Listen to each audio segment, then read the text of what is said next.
Welcome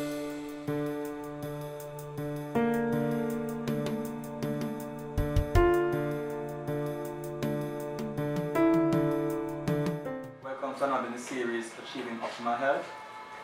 And we're going to be discussing today yellow fever. Now, some may wonder why it is that we're discussing yellow fever. We'll let you understand as soon as we get into it. Now, these days, mosquitoes are probably public enemy number one. And there are several diseases that are spread by these mosquitoes that have become globally significant, including Zika virus, which is raging havoc here in Jamaica right now. We're having an outbreak. A lot of persons are coming down with the condition. And of course, you know, a lot of persons actually have the condition and not know. Now, yellow fever is also coming up on the radar, and it is actually in our region. So it is something which we ought to actually be aware of, because it is spread by Aedes aegypti. And you know, Aedes aegypti is responsible for the spread of dengue fever, chikungunya, and also the Zika virus. So we have to be prepared for yellow fever whenever it decides to come to our shores. It is not far from us, as I mentioned before. It is in the region, and it's in several Central and South American countries, and even in our very region. So when it's countries that have been affected by yellow fever include Brazil, Bolivia, Peru, Trinidad, Guyana, Colombia, Venezuela, and Suriname. So an outbreak of yellow fever is not far-fetched at all, and it's something that we have to keep in mind, because yellow fever can be a very serious condition. In fact, right now in Angola, they're having an outbreak, and it has been spread to several countries from Angola. So because of the age of, you know, global travel becoming so prominent, there seems to be a large amount of spreading of these viruses around. Who knows? I'm not sure if global warming is contributing to it as well, but certainly there seems to be an increase in the spread of these viruses, which used to be confined to certain areas before. Now, the symptoms of yellow fever may vary from person to person. Thankfully, most persons who have it don't suffer any serious consequences. And in fact, the symptoms might actually develop within about 3 to 6 days of contracting the infection. Some of these symptoms include fever, chills, loss of appetite, headache, body aches, back pains, nausea and vomiting, and weakness. For most persons, these symptoms settle down within 3 to 5 days, and then they don't have any more problems after that. But unfortunately, a small percentage of persons do go on to a more serious form of this infection. In fact, within 24 hours of the symptoms resolving, they may get yellowing of the eyes, dark urine, high fever, abdominal pain, vomiting, and bleeding from the eyes, nose, mouth, and stomach.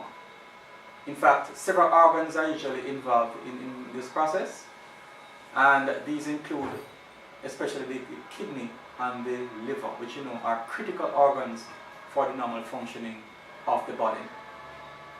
Now, unfortunately, between 20 to 50% of persons who go into the severe form of the illness die within 7 to 10 days. But with good supportive measures, you can get improvement in the survival of these persons. And there's no specific treatment for this disease, unfortunately. So, as I said, the supportive measures are usually used to help to maintain the person's life. If there are other conditions that exist in the person, such as things like diabetes or hypertension, then the risk of death is greater. And this is because, of course, there is a weakening of the immune system in these conditions. One of the fortunate things about yellow fever, if you can call it fortunate, is that it can be prevented by vaccination.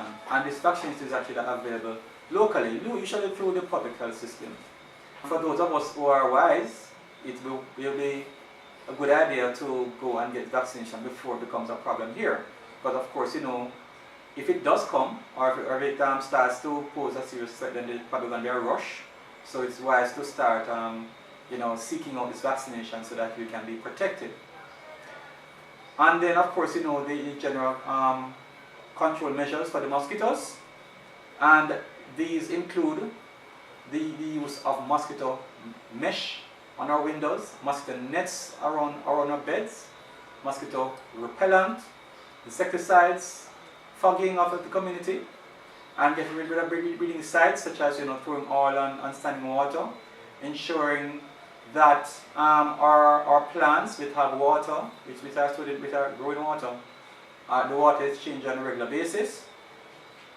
Also, by restricting our movements around the time mosquitoes are most active, we usually find that in the evenings mosquito tend to be more active, so it's best to lock up our houses during this time so as to restrict the access of the mosquitoes to us, by also wearing clothes that cover us properly.